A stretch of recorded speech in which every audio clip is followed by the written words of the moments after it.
Keep yourself in the loop of everything football on the Golden State Media Concepts Football Podcast. The latest news on and off the field, be it college football, Big Ten, SEC, Big 12, Pac-12, ACC to the NFL. We've got you covered. Listen to the Golden State Media Concepts Football Podcast.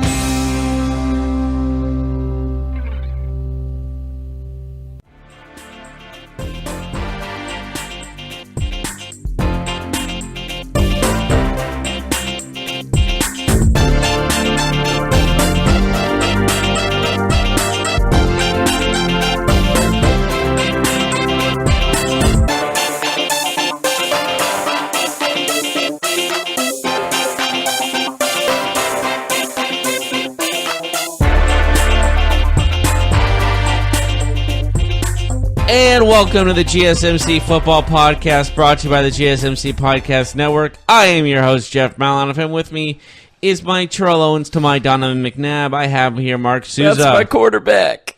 That was Tony Romo. Yeah, I know. Get the sayings, get the facts straight You first. said Tio, so I already got, my algorithm went real fast, and I was like, yeah, that's well, what I'm saying. Listen, I said Donovan McNabb, not Tony Romo. All right. Anyways, welcome. I got a broken leg. Stop talking. I'm in the middle of my intro. Golly. Now, anyways, first segment, we're going to talk about our NFL Week 7 matchups. We're going to go through every single game. And then we're going to be talking about the Monday Night Football matchup between the Falcons and the Giants. And then in the third segment, we might talk about maybe the last segment, because Week 7 might take two segments, will be college football and other things that are necessary to talk about in the world of football. Mm-hmm. All right, so let's go on to the first games of Week 7 of the NFL. We already discussed the Thursday Night Football smacking of the Arizona Cardinals against the Denver Broncos, as the Broncos won that game 45-10. Mm-hmm. We also had another game that was 45-10, but we'll get on that later. Let's start in London. Let's start in London. The Chargers and the Titans played in London, England, and the Chargers had a 1-point victory margin due to the Titans going for two in an attempt to take the game and not have it go into overtime, and they did not get it. And it did not work. Interesting. You know, we don't see this very often anymore with the new overtime rules, where they allow both teams basically to get the ball unless there's a touchdown scored on the first drive. But with the new overtime rules, it makes it more appealing for teams to, you know, when you score a late touchdown in regulation, it makes it more appealing to get the extra point and then take your chances in overtime. But we saw Tennessee be a little bit more aggressive than that. I like teams that take risks. You see too many people punt on like 4th and 1 and all this stuff. So it's nice to see someone taking a chance and going for the win. Yeah, they didn't get it, but I like the tenacity. Yeah, I mean, like the guts.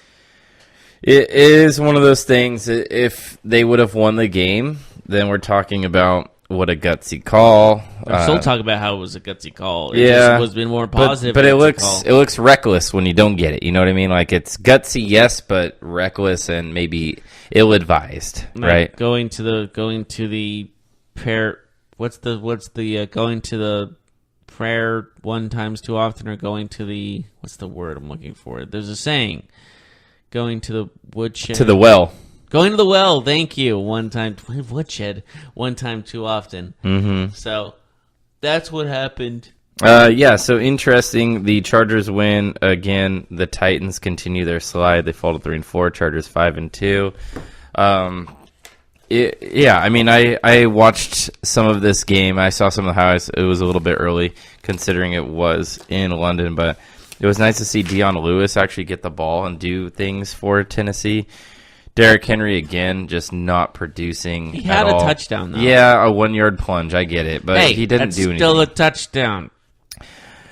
Yeah, I guess. Still a touchdown. We both had the Chargers winning this game, so kudos to us there. Why don't we move on to the next game?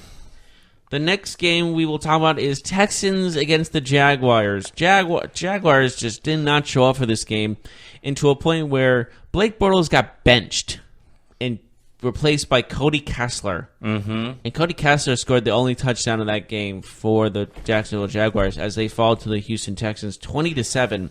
in a game where you put really their questioning as one of the top teams of the AFC at risk here. Are they still one of the top teams in the AFC? No. This is the second game in a row where they've scored 7 points on offense. Their defense played well, but again, if your offense is not scoring points, if your offense is continuing to put your defense in bad spots, you're not going to win football games in the NFL, especially when you consider how the rules are designed to help offenses score and hurt defenses, with roughing the passer penalties, with illegal contact and things like that. The rules are more conducive to offensive football, and quite frankly, the offense for Jacksonville is quite offensive. Wouldn't you agree, Jeff? Hilarious. Anyways, but the main point I want to talk about is the Houston Texans go from 0-3 to start the season to now 4-3 and the top of the AFC South. It's a truly incredible feat, no doubt about it, winning 4 straight and taking... You got to like their chances right now. You look at Tennessee, Jacksonville, and Indianapolis, and Houston. I think Houston's got... Houston's got the upper hand. I mean, you talked about it, but they were looking good last year. If you remember, they were looking really good until Watson tore his ACL in practice. So I think it's their division to lose until Jacksonville can figure it out on offense, which I don't know if that's possible. Yeah, I like Houston going forward. Did you like Houston going into this game? Because you had Jacksonville winning. I know they had momentum going into this game, but I thought Jacksonville's defense would come in. But when you don't give them much leeway to do anything, and you're giving them poor field position to start off right off the bat, and you're giving them backed in their own end zone already before they even hit the word go, you can't do much with that. You could be the best defense in the NFL, but if they're starting at like the 50-yard line or in enemy territory, you can only do so much. Yeah, absolutely. So we'll see what happens with the Jaguars going forward, if they're going to start Bortles or go to Kessler. Their coach, Doug Marrone, did say that he's not sure. We'll see how it plays out in practice this week. But if you remember correctly, Bortles did sign that extension last year, so he would be a very high-priced backup if he does relinquish the job. So who's the next game that you would like to talk about, Jeff? The Rams handily defeating the 49ers 39-10, or 39-10, staying undefeated as the only undefeated team in the NFL. They are still the best team in football. Is anyone going to stop the Rams? It's difficult to see that the way that they keep cruising. It's interesting though. Not to preview the next game, but the Rams played the Packers this weekend. And this is the biggest underdog an Aaron Rodgers team has ever been in this weekend. So we'll see if that happens. But the Rams are right now a 9-point favorite. Actually, they're 8.5 now. Well, depending on where you look, 8.5, 9. Some places will be 10. Some 11, 12, 13, no, 14, 15, definitely 16, not that 17, high. 18, 19, 20, 21, 22, 23, 24, 25, 26, 27, 28. So anyways, you're putting people to sleep. That's why I did that. The Rams cruise again. The 49ers commit a bunch of turnovers again. Aaron Donald had a great game. Yes. The 49ers are the worst team when it comes to turnovers, and they have the worst turnover differential in the NFL. Even if you're averaging like what they are, having over 20 points a game and second in the league in rushing, you can only do so much when you're turning over the ball that often. Aaron Donald making a claim that he's still the best defensive player in the NFL. 9 tackles. I agree with him. 9 tackles, 4 sacks, a forced fumble, and a fumble recovery. That is a beast game. It was a strip. I will call that more of a strip than a fumble. It's a fumble force and a fumble recovery. Well, the thing is, he was running with the ball, and he grabbed the ball basically out of his arms and grabbed it. He didn't let it. It didn't never hit the ground. He grabbed it with one arm. You don't see that too often nowadays. That was really impressive. So, next game you want to talk about? Let's go Cowboys and Redskins. The Redskins beat the Cowboys 20-17. Ezekiel Elliott was only held to 42 total yards this game. He was shut down. The Redskins bounced again. They bounced back. They looked good. They're not going to wow anybody. Like the way that the Redskins play, they're not an exciting team. You'll never confuse them with like the Chiefs or the Rams. Like they have Adrian Peterson as a running back who's very pragmatic. Like the guy He's not the old Adrian Peterson. He's not making a lot of people miss, but he will. If there's 3 yards to get, he'll get you 4. If there's 4 yards to get, he'll get you 5. So they win. I thought it was impressive for them. They did almost blow this game, but I thought Dak Prescott made that critical error where he fumbled at his own 1 yard line. The Cowboys did.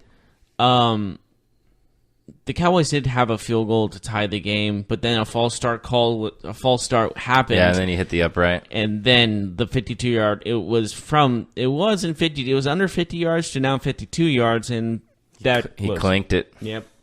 But I mean, it could be worse. You could be like 222 for 222 on extra points and miss an extra point to lose the game for your team. Speaking of. Or do you want to still talk about the Cowboys Redskins? Oh, I just want to, the Cowboys, I mean, it's a disappointing loss for them. Yes, they had a chance to tie the game at the end, and yes, go to overtime. But Dak Prescott made that crucial error where he could have thrown the ball away, and he takes a hit at the 1 yard line. He's trying to extend the play, but it was ill-advised. He gets hit, the ball comes out, Redskins pick it up and walk it in.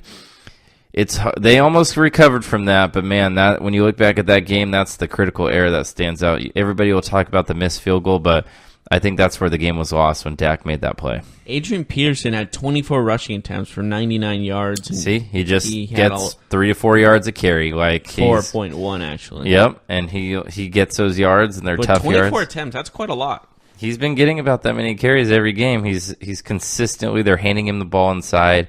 They like to slow the game down. They don't want to make him angry. Well, they want to slow the game down. They don't have an offense suited to go up and down, Their best receiver, is probably Paul Richardson. I mean, they don't have too much in terms of talent on the offensive end. Mm-hmm. All right, and now moving on to my leeway. The New Orleans Saints versus the Baltimore Ravens.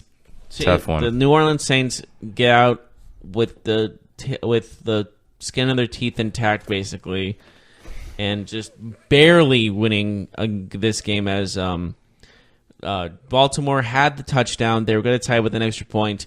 Justin Tucker, who's literally automatic when it comes to extra points, 222 for 224 and his 222 of his last extra point, so hasn't missed one in last over 200 attempts. Whiffs this one way right. It was a knuckleballer, basically, as in his eyes and face reaction said it all as the Ravens fall to the Saints 24-23. Yeah, and it was a case of the commentator's curse, because during the game, I mean, he's like, Justin Tucker, who's never missed an extra point, and dude, every time someone bring there was when you see this guy's thrown six pick sixes in the last 6 games, and then as soon as he's talking, there's another pick six right there. It's like it's a curse. Once a commentator starts talking about a stat or something good or something negative, that will happen. Like if it was a negative thing, that negative thing will happen again. If it's a positive thing, that positive thing turns into a negative. Like Gary Anderson back in, I know that's such a, 1998, Gary Anderson never missed a field goal for 2 years, was going to put in a 40-yard field goal for the Vikings, put him in the Super Bowl, and the commentator's like, he hasn't missed a field goal all year, and then he misses that one. Mm-hmm. Yeah, and, Justin Tucker, who's won the game for the Ravens a bunch of times in the past, unfortunate for him. I think he'll be fine. Moving forward, I think I saw 4 or 5 missed extra points yesterday. It just seemed like there was a lot of them. There was 2 in a row. Justin Tucker is probably the best kicker in the NFL right now. There was 2 in a row. There was 2 games where a touchdown was scored maybe a minute or 2 apart, and both extra points were missed, and there were 2 different games. Gosh, yeah, one was the Bucs game for sure. But anyways, don't get me started on that nonsense. I think the Ravens played well. I was impressed with them even in a loss. The Saints are a very good team. They held the Saints offense in check for most of the game. I mean, 24 points you give up, but even when you look at the numbers, I mean, it was tough for the Saints to move the ball. Speaking of the Buccaneers, they handle the Cleveland Browns in overtime by a final score of 26-23. Another week, another Browns overtime game. That's what, 4 now? 4 or 5? Yeah. And with the Buccaneers, they faced a chance to win the game or tie the game at a certain point and missed a field goal, a crucial field goal at the end of the game to cause overtime, because he had that and then he just whiffed it. He missed it by inches, granted, but he still missed it, which Can anyone pick a kicker that can kick a field goal? Even Vinatieri missed yesterday. He missed a point after a touchdown. So Can we get someone from the women's U.S. soccer team? there's a few. I saw Carly Lloyd. There's a video That's of what I was Carly thought. Lloyd. Carly Lloyd could be a great kicker. There's a video of her nailed nailing that kick. What was it, like last week or 2 weeks like a ago? 45-yard field goal, too. It wasn't easy. Yeah, she can hit them. Plus, she scored an incredible goal in the World Cup where she scored from half field. She chipped the goalie. She could probably make so much money if she played the women's soccer national team and When NFL she scored that football. goal from half field, we have to remember that half of a soccer field is 60 yards. So, I mean, she drilled it, you know. She can make those kicks. Like, if I was an NFL team, like, why not give her a tryout? Why not just say there's no law against it? Why not give her a tryout? Yeah. What's the harm? But anyways, the Bucks and the Browns again, they lose in overtime. It's so hard for them to win these games. I don't know. It sounds like also after missing that field goal, Catanzaro, sorry, I'm really bad with pronouncing names like that. Hit a 59-yard field goal to win the game. I know, like curved in. It looked like a soccer kick. It hooked in. You know, like he bent it around the defenders. But Bend it like Beckham. yeah. I wanted to say though, there are rumors now that Hugh Jackson's about a loss or two away from being actually fired this time. Not kind of fired, but like for real fired. He should have been fired 16 games ago. Yeah. But with this team, I know they're more competitive, but they are This losing. team's a lot better. Games. It's Hugh Jackson. If they had a better coach, I feel like they could be a lot better. Like, I know it's not his fault for some of those losses, but you got to put the blame on someone, and that blame could easily be on Hugh Jackson. And it's been 3 years, and you're still struggling with a team that's basically all first overall picks. You gotta take responsibility for that, and if you're not, you're either part of this solution or you're part of the problem. I think Hugh Jackson's part of the problem. Yeah, I agree. I think he's the worst coach in the NFL, period. I've never watched a game where I thought, wow, that was a good decision. Or every time I watch him coach, I'm always left wondering, why would you do that? Why did he do this? Why is he not more aggressive here? Things like that. But, yeah, I think we need to take a break. And we come back. We'll continue. We have 6 more games to recap. We'll break those down. And then, of course, we'll talk about that Monday Night Football preview and college football later on in the show. We'll be right back right after this. Stay tuned. Are you looking for help for your fantasy football team? Check out the GSMC Fantasy Football Podcast. Get today's best advice on who to start, who to sit, even who you should draft. From sleeper picks to red hot lineups, they got it all covered for you. That's gsmcpodcast.com/fantasy-football-podcast. We'll cover traditional leagues, dynasty, PPR, even IDP leagues. When you need fantasy help, there's just one show to hit up. Don't forget to like them on Facebook and follow them on Twitter. Visit gsmcpodcast.com for more info.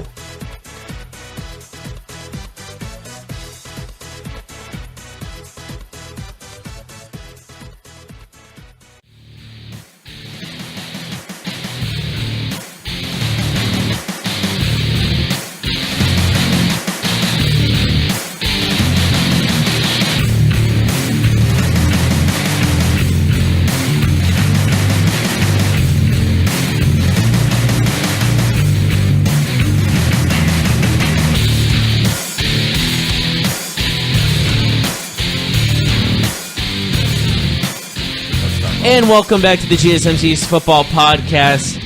We have talked about the Week 7 matchups over the last games, and now we're going to move on to other games. And one of the games I really want to talk about is the weirdest scoring one, where a team has 5 points, and another team has 37 points, as the Colts just manhandled the Buffalo Bills 37-5 in an odd scoring game when you only get a safety and a field goal. Is this good? Is this a good thing for Indianapolis or just a horrible thing for the Bills? I mean, the Indianapolis Colts needed this win. They needed to get right, and they did. So, I mean, I think Andrew Luck did throw 4 touchdown passes. The Bills started a quarterback that has thrown, like, I don't know, 10 passes in the last 7 years or something. He hasn't played, and they started him over. That is really funny. They started him over a guy who has the worst interception ratio in NFL history. So I think I saw this coming. So do you want to die from poisoning, or do you want to die by a gunshot wound? They should have played Peterman. Yeah, he could have thrown the ball the other team. Because you had the... Wait, you told me the Indianapolis Colts defense on your fantasy team. And they crushed it, regardless of who the quarterback was. But why not play Peterman? If Anderson's going to be that bad, at least go with the guy who's younger. I don't know. Like, not the guy... something kind of shocking? Go ahead. Anderson had more passing yards than Andrew Luck did. Yeah, but he also had 3 more interceptions than Andrew Luck did. But Andrew Luck had 4 touchdowns. Anderson had 0 touchdowns and 3 picks. Andrew Luck had 4 touchdowns and no picks. Marlon Mack was 126 yards, on 19 attempts, averaging 6 yards a carry, but only 1 touchdown, which is kind of disappointing if you have over 120 yards rushing. It's just another game where if your offense is so bad, it affects your defense, and that's what I see here. Like, the Colts were efficient, but the Bills couldn't move the ball. Sean McCoy was taken out of the game early. He got hurt first play or second play of the game. He had 2 rushing attempts to his second one. Yeah, so you actually predicted the Bills to win this game. Okay. I was looking more at how bad I thought the Colts would win by 2 touchdowns, but you had the Bills winning by a touchdown, which is that's the worst take of last week for you, I think. I had to go with an upset game, okay? You have to pick one upset. You didn't have to do that one. Yeah, I could. You went with a few upset picks that didn't work out, but that one for sure didn't work out. I thought because Frank Wright is such a bad coach and the team is so bad that they were going to wet the bed, but they didn't. Yeah. I regret my decision, okay? Are you happy? Yeah, I am. So what's the next game you want to talk about? Let's go to Detroit versus Miami. Oh, another game you got wrong. Nice. I like it.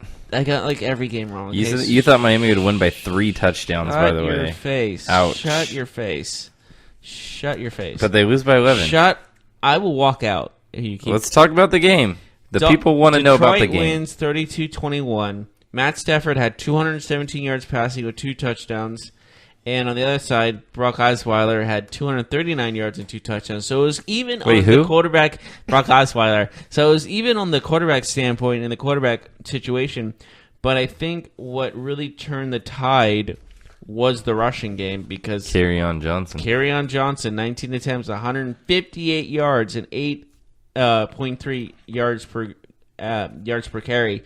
But he had no touchdowns. He had a 71-yard run in this game, but he had no touchdowns. Some people call him Kerryon Johnson, and some people call him Carry On, My Wayward Son. But anyways... Wait. Let the audience boo for a second. You see how I paused there to let that sink in? Cool. Yeah. Dolphins, yeah. You should not be allowed to talk for the next 5 minutes. Well, before I stop talking, I want to say Brocktober one more time because this might be the last time we see him. Not a good game. Not a good game for Brock, the Brocktagon. So thank you for allowing me to do that. He had no picks and over 200 yards passing with 2 touchdowns. Uh-huh. That's an okay game. I never thought I'd see the day when you're out here defending Brock Osweiler, and I'm saying that he doesn't have a good game. He didn't do anything wrong. I'm proud of you, Jeff. You really come around the last week and a half. He didn't throw any picks. Like, he didn't do anything stupid. He didn't do anything wrong, so I can't say he played bad. I'm showing it based off stats alone. Gosh, you have a real soft spot for the guy. Good job, man. But anyways, Dolphins. I think the Dolphins are crashing back to earth. I don't think they're a very good football team. I think they're one of the worst 10 teams in the league, and I think at the end of the year we'll see that reflected in their standings as they do fall to 4-3, but I would be surprised if they continue to be above 500. What's the next game that you would like to talk about? Minnesota Vikings handled the New York Jets 37-17. You got this one right. You were close, too. You said 42-20. That's actually really close. Yeah, I was legitimately I got this one wrong. One of the few. Shocker. One of the few. Well, for the Vikings, Kirk Cousins played very well. 241 yards, 2 touchdowns, 25 of 40. Like not the sexiest stats, but still good stats nonetheless.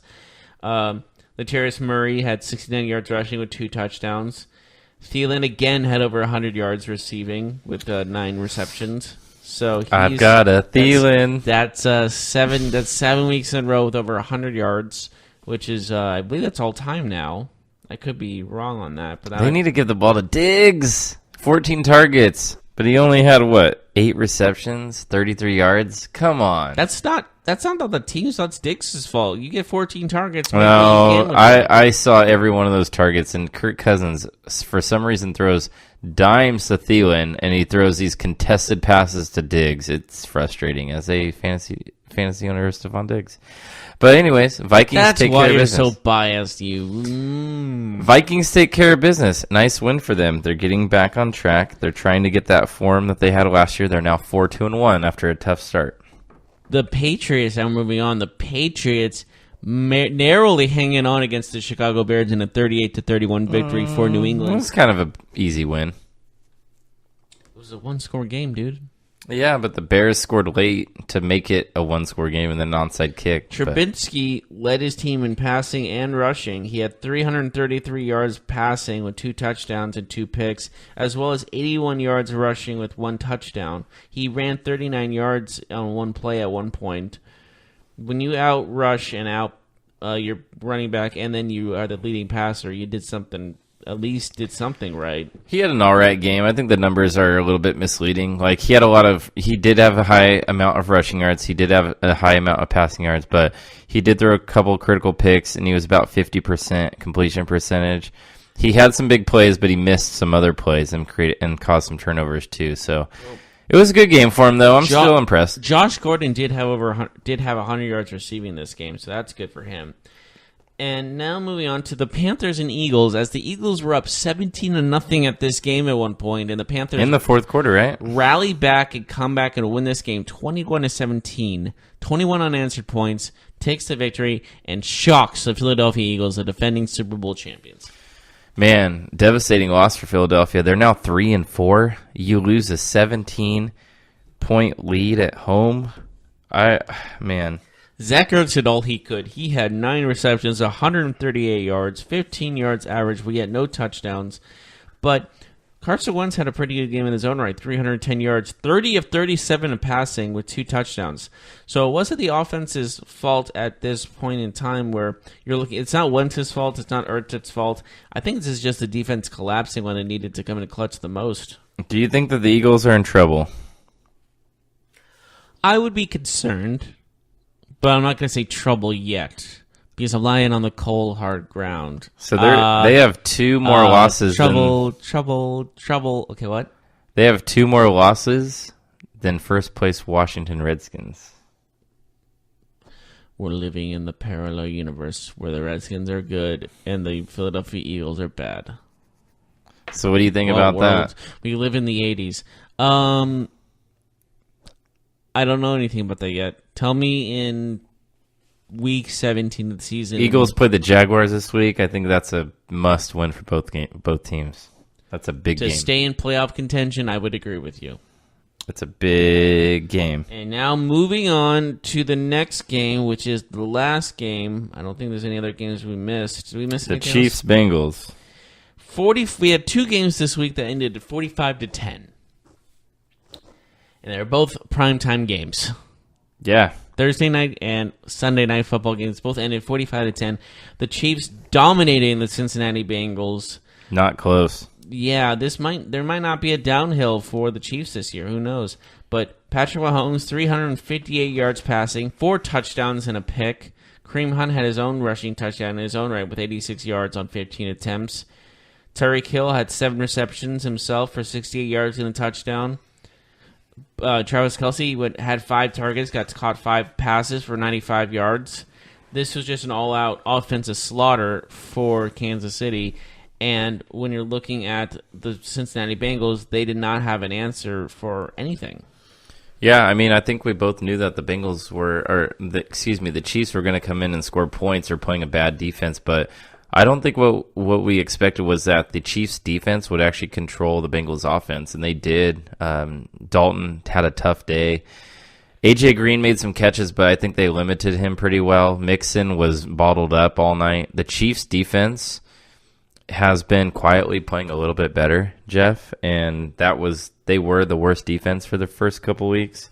But they've been improving week to week. They are still number 32 on the defensive list, though. But they were historically bad in the first 3 games of the season. So they have been improving, even if their numbers are still at the bottom. They're getting closer to the rest of the pack.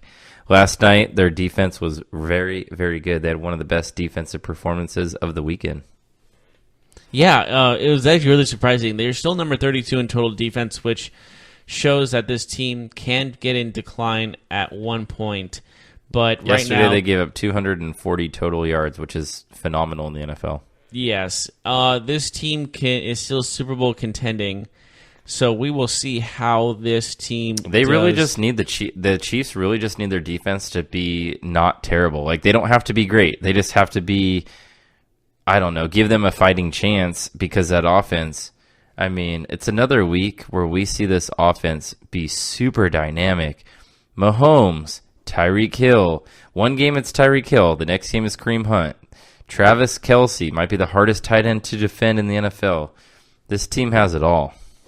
Yes. A++ for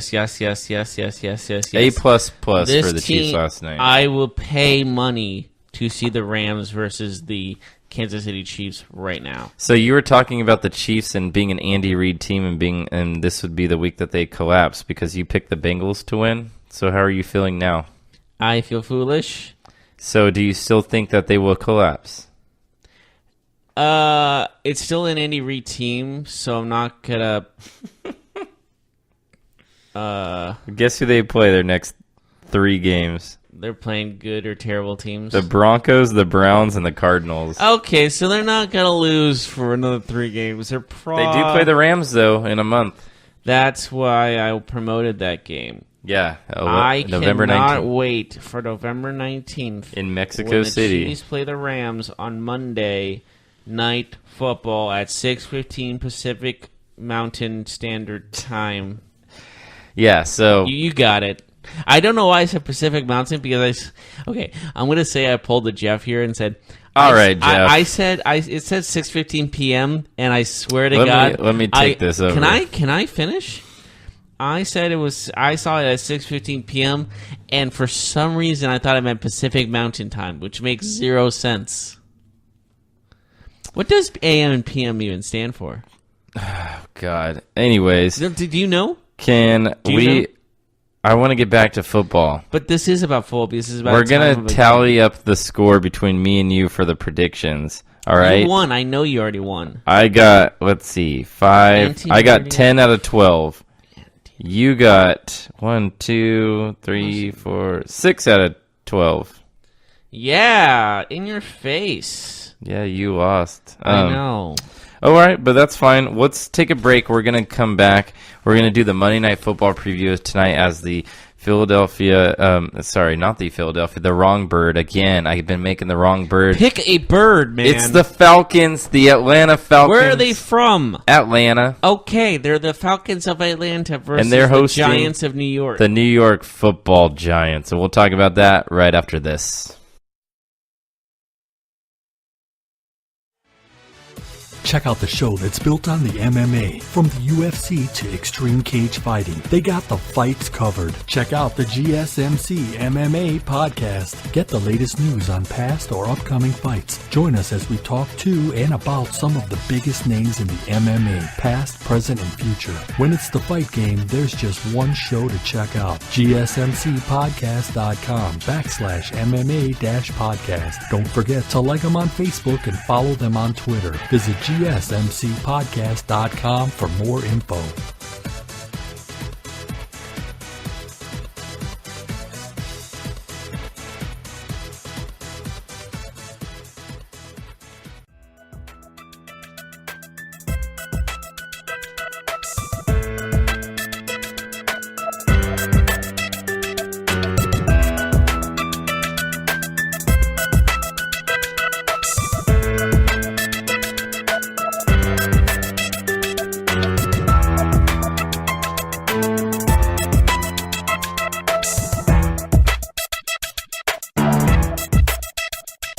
And welcome back to the GSMC Football Podcast. We have been finished talking about Week 7 matchups that have happened. Some blowouts, some weird scores, some one-pointers, some all you had to do was kick a field goal and you win the game, but you missed it.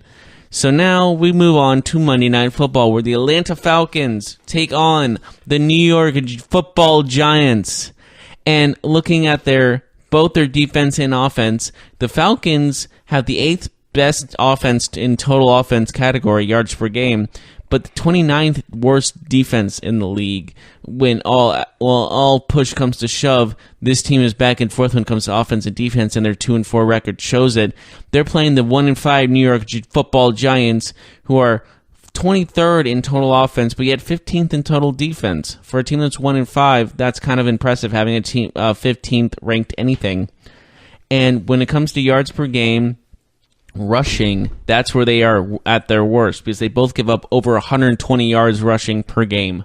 Do you think that will play a factor in it, or do you think it's still going to be a passing matchup? Yeah, I think the Giants' defense is a little bit better, but they don't get too much help from their offense. So I expect to see a shootout. I expect to see a lot of points, a lot of yards on the ground, through the air.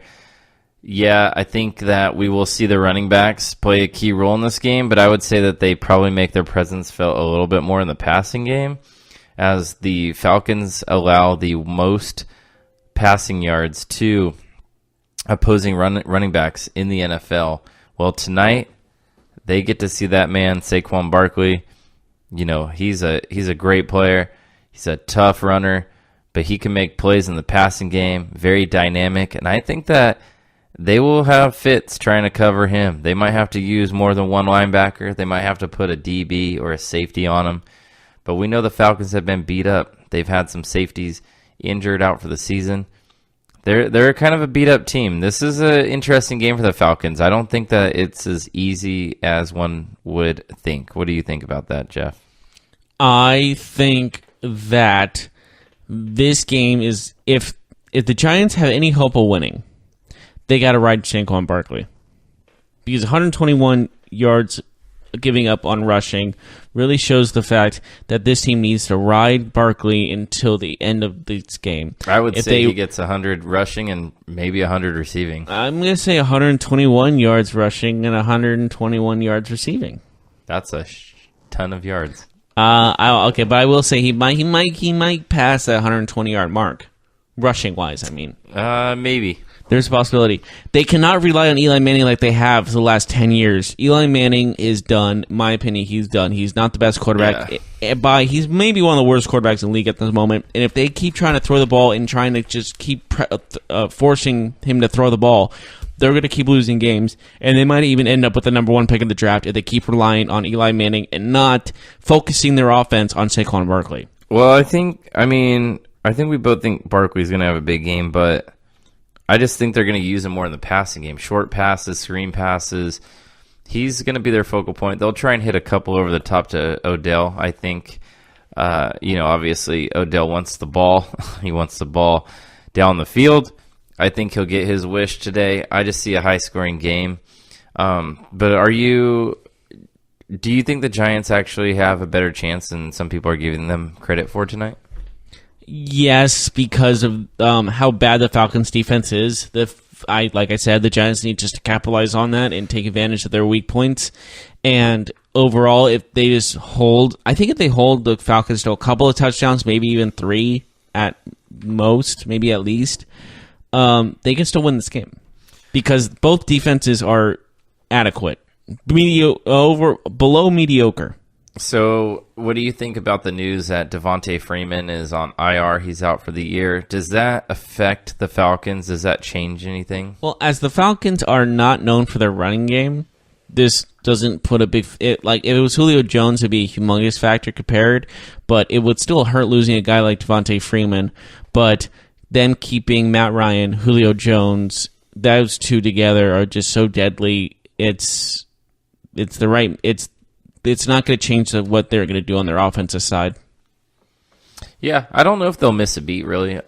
They've played most of the season without him. I think Tevin Coleman is a decent running back. Ito Smith has been the running back to benefit most of the injury to Devontae Freeman. He's taken advantage of his opportunities. We've seen him score a few touchdowns. We've seen him involved in the passing and the running game. I just don't think it's as big of a deal as maybe they'll make it. Like, I know for sure when we watch the game tonight, the Monday Night Football crew will talk about how devastating the loss Devontae Freeman is. I just don't really see it. Like, he's a good player, but that's a position of strength for them. It's not like all hope is lost for them. Yeah, exactly. It's just going to suck without him there, granted. But bottom line is their offense is not going to change how they do things. Yeah. It'll be interesting, though. The Falcons, they will be without Matt Bryant, their kicker, and he's one of the most consistent kickers in the NFL. Well, we said that about Justin Tucker, and look what happened. Yeah, but Matt Bryant's not playing, so they're going to make a change there, which will be interesting because he is one of the most consistent kickers in the NFL, like I mentioned. But yeah, we will see how that will go down tonight. But do you have a prediction for us for the game? I'm going to say this is going to be a high-scoring game. I'm going to say, Mark, that the football Giants, Mark, is going to be... The Giants are going to lose this game to the Falcons. Falcons are going to win this game. I'm going to say 35-23. 35-23? Or... Is that what you said? 35-23? Oh, I'm sorry. 32-27. 32-27? Okay. Yeah, I meant to say, because we did on our sports podcast the score, and I know my score kind of is bad because who can get 32 points, and I wanted to change it, but someone wouldn't let me. Yeah, so tonight we're going to see the return of kicker Giorgio Tavecchio for the Falcons. Sounds like someone you playing like backyard baseball the game. I'm not sure if that'll make a difference or not. I don't feel confident about saying this, but I actually not that I think they're going to win, but I predict that the Giants will win in a thriller. 38-34. Give me Eli and Odell hooking up for 2 long touchdowns. Barkley gets another 2 touchdowns. Giants win 38-34. So that seems absurd, though. You think the Giants will win? Yeah, I mean, I don't really think that they will. I'm just predicting because since I just owned you in the football picks, I've been afforded the opportunity to do something and go out on a limb, so I will take that. Because even if I lose, I won the week. So, but who keeps winning fantasy football? Mm-hmm. Tune in in the next podcast to find out who won that one. Spoilers: it's probably going to be me. Melvin Gordon didn't play. Well, that's your fault. That's actually not mine. Well, we'll get on that when we get to the next podcast. But right now, we're gonna keep talking about this. Do you have any other words about Monday Night Football? Well, I was gonna ask you who do you think will be the most the most valuable player tonight? Julio Jones, without question. Will have stat line. Over 120 yards receiving. Will he finally score a touchdown? And he will finally score. Finally, not just one. Two touchdown catches for Julio Jones and over 120 yards receiving. You can take that to the bank, young man. You know I'm older. Me and Julio down by the schoolyard. All right.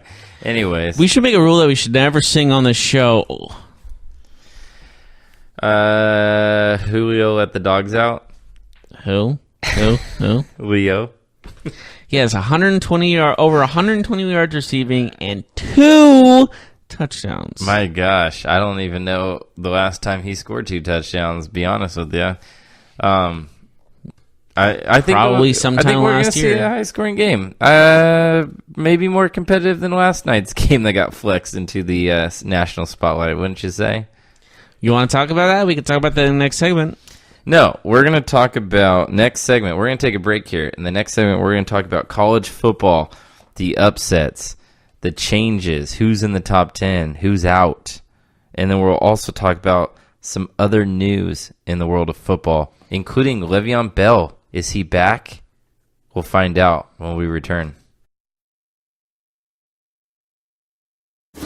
Check out the show built around the women of MMA. From the UFC to the extreme cage fighting, we got the fights covered. Listen. It's the Golden State Media Concepts Women's MMA Podcast. The latest news of upcoming fights, discussions of previous matches. Join us as we talk to and about the biggest names in women's mixed martial arts, past, present, and future. When it's the women's fight game, you know where to listen to. The Golden State Media Concepts Women's MMA Podcast.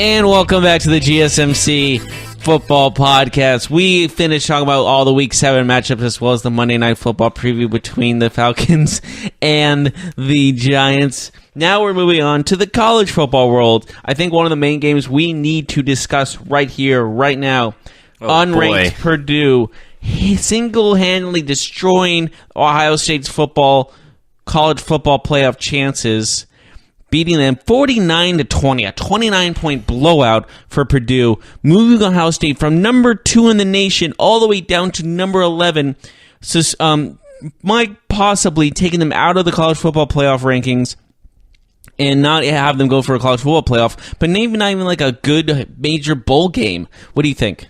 I wouldn't go that far. There's still a lot of games to play, and they could still... No, I'm right. You're wrong. Okay, no, continue. I mean, it was a devastating loss. That was probably the worst loss of the college football season by any team, in my opinion. Would you agree with that? Four touchdowns to the number 2 ranked team. There was some horrible play by Ohio State, and Purdue really showed what they're made of and impressive. Yeah, it was incredibly impressive. Maybe they should be considered ranked after that game. Yeah, another win or two. I could see them in there. So we'll talk about the rankings in just a moment, but we already know, but I was actually surprised to see how far they fell. We'll tell you that in just a moment. But what about the ESPN College Game Day was out at Washington State, where they haven't been in a long time, since like the Ryan Leaf days, I believe. Washington State beat Oregon in impressive fashion, 34-20. What did you take from that game? This really puts a damper on my expectations of Oregon State's number 1 pick in the draft quarterback that everyone claims he's going Herbert? to be. Yeah, but bottom line is I'm saying that maybe he's not as good as everyone says he is. Maybe the fact of the matter is he is not the number 1 pick in the draft as everyone is supposedly predicting. Well, he got outdueled by Minshew, the quarterback for Washington State.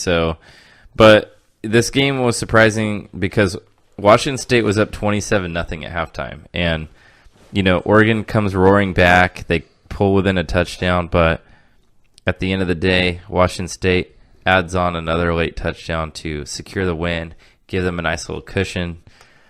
It's just, I liked Washington State going into this game, but I definitely didn't see this game being so easy for Washington State. Yeah, this seemed like it was all Washington State from start to finish, and they moved up in the rankings. We'll get more on the rankings later, but it really shows how much of momentum can shift in a season. In college football, especially, like any team can win any game. Oregon, some people are like, oh, maybe this team can be in the top 10. Now they're nowhere near the top 10 anymore, and Washington State has moved up close to the top 10 actually. So, bottom line is, we really don't know who is really the best. Alabama. I was going to say in the Pac-12. Yeah, that's true. Washington State plays Stanford this week. That's big. Yeah, that might consider who's going to take the Pac-12 championship, to be honest.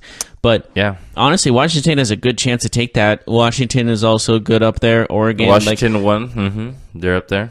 It could be between Washington State and Washington who takes the Pac-12 title. What about let's see. Again, one of them has to win the South or the North, excuse me, and so it's probably between Washington State and Washington is going to win the North, and we'll just go from there. So a notable game was NC State. They lose to number 3 Clemson. So number 16 NC State loses to number 3 Clemson. That's a big win for Clemson. I mean, obviously they were the favored team coming in, but some people thought NC State had a chance to win this game. Well, that was obviously not the case, as I mean, Clemson was up 31-0 at one point in this game into the fourth quarter. NC State never was close. I mean, this game was over early, 24-0 at halftime. An impressive win by Clemson. They're trying to make their claim that maybe it was they're definitely the a best team. statement game. Yeah, they're making the claim that, hey, everybody's talking about Bama and everybody's talking about Ohio State. Well, Ohio State loses. Clemson, on the other hand, wins in impressive fashion. Yes, very impressive, matter of fact. And there's just so much of the top 4 has changed over the course of the last couple of weeks. LSU took care of business. They beat Mississippi State. And now they're back in number. Well, actually, I won't say anything yet. We got to... Michigan, though, beat Michigan State. Let's talk about that real quick. I mean, Oklahoma won their game too, but Michigan State was probably the game of the week. That was the rivalry game. Michigan wins in impressive fashion, 21-7. Low-scoring game, a lot of defensive football. But there was a war of words before the game, a little bit of hostility. But Michigan won. They beat Michigan State, and they see their other rival, Ohio State, lose in the same weekend. So if you're a Wolverine or a Wolverine fan, you're having a great start to your week. Yes, absolutely. Now we're moving on to who the rankings are in the NCAA football. Bama's 1, Clemson's 2, Notre Dame's 3, LSU's 4. No. Bama is actually 25. Mm-hmm. No, but... Is that right? The top 4? Yeah. Who's number 5? Bama is 1, Clemson 2, Notre Dame 3, LSU 4, so you're right on that. Number 5 is Michigan. Number 6 is Texas. Number 7 is Georgia. Number 8 is Oklahoma. Number 9 is Florida. And number 10, who have not moved, and I swear it's been like a year and they still haven't moved, is UCF. Yeah, that's unfortunate for them. But I don't see them moving up anytime soon. Can they just play like Bama and see like how that game goes just so we can end this charade of them being like a top 10 team? Or maybe even just playing the other top 10 just to see if they belong there. They haven't played like a ranked team in God knows how long. They are scheduled to play South Florida to end their season, and they are currently That's number ranked. 21, South Florida. That's not like You 8. said a ranked team. I just said some. I'm saying top 10. Not just ranked top 10. Okay. Like Bama or Clemson or Dame So or where did LSU Ohio or State Michigan fall? or Texas or Georgia or Oklahoma or Florida. I didn't hear you say Ohio State. Where did they end up in these rankings? Well, they're number 11. Whoa. They dropped 11? so far. 9 spots. Not far enough, in my opinion. Really? Where do you see them winning? I get it. You can have a bad game, but I don't think that losing by 4 touchdowns on the road to a far inferior team is a bad day. That makes me wonder if Ohio State is actually as good as people say. So I think they're rather fortunate. Oh. Get it? Oh snap. Yeah. I think they're rather, I would say they're rather You fortunate. seem so unamused by that. But yeah, it's rather unfortunate, but maybe they shouldn't be dropped lower. Who knows? Maybe they need to prove this next game, whoever they play, that they need to win. And who they are playing next is the Nebraska Cornhuskers. Yep. Still one of the weirdest names I've ever heard a football team be called, but it's Nebraska Cornhuskers nonetheless. And so Ohio State needs to beat this, what used to be a great football program in Nebraska, now is not so much. 1-6. Yeah, they're a shell of their former selves. Maybe they can't get all those recruits like they used to back in the day. But bottom line is the fact that Ohio State needs to win this game to prove the fact that they belong maybe back in the college football playoff talk. Who knows? But they get to play Michigan State and Michigan left on their schedule, so they'll have their chances. If they beat Michigan in that huge game, then they could go back into the if they win out, they're going back in the top 4. I can guarantee that. It's a difficult. Guaranteed. But for your money back. If Michigan does beat Ohio State, Michigan goes in the top 4. Guaranteed or your money back. No, I'm not guaranteeing. I'm just saying that's my prediction because I'm not giving you money. Cool. So we'll break down the college football games this weekend later on in the week. When do we do that? On Thursday? I believe we do it on Thursday and Friday. Yeah. So we'll break down the big games that are happening this week, but that wraps up what happened in college football. Again, Bama takes care of business. Ohio State's the one team that gets upset and falls in the rankings. But I wanted to talk to you about some NFL news. Ooh, goody. Le'Veon Bell did not report. They said that he would report today after the week after their bye. Well, their bye week is over. It's Monday, and he's not here. So what do you say for that? That is troubling and not surprising to me. Yeah, now the rumor is that he might not report this week. He might report after the trade deadline, which is next Tuesday. So he might miss another game. Are you fed up with him at this point if you're a Steelers player? Because it was said that he's coming I'm back. fed up as a fan of football. Because I'm like, it's the same thing over and over again. Like, who cares? Are you going to go on the field? Are you not going on the field? Are you going to go to another team? Like, what are you thinking about? You're not talking at all. You're being silent. It's not helping the situation at all. So just worry about other things, fans of football. I think tomorrow is the day. Like, if he doesn't show up by tomorrow, then he's not playing this week. If he shows up today, or if he shows up tomorrow, then I think everything's fine, but we'll see. Okay. Well, that is all the time we have for today. I wanted to say a couple more things, my friend. What? I wanted to ask you a question. Ask away, then. 2 questions. Okay. Blake Bortles, is he starting this week over Cody Kessler? Yes or no? I'm not going to lie to you. It's a coin flip for me. So which side are you taking?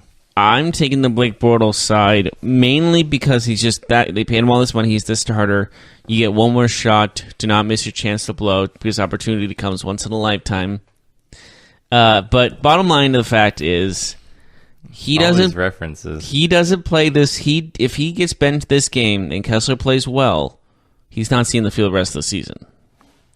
Yeah, I mean, at that point you would just play the hot hand. So now the question is, since Kessler played okay, I'm not giving him the starting job yet. But Bortles, you're on thin ice. Packers open up as a 9-point underdog because they play on the road to the Los Angeles Rams this weekend. Are you surprised by that? It's the biggest margin point differential in Rodgers' career as a quarterback. So, biggest underdog that Rodgers has ever been, at least on paper. Are you surprised by a 9-point spread? Yeah, I could see 9-point spread. You're not surprised, or you are surprised that it's that high? No, I could see it. Yeah, okay. Last question I have for you. Okay. Are the Eagles making the playoffs?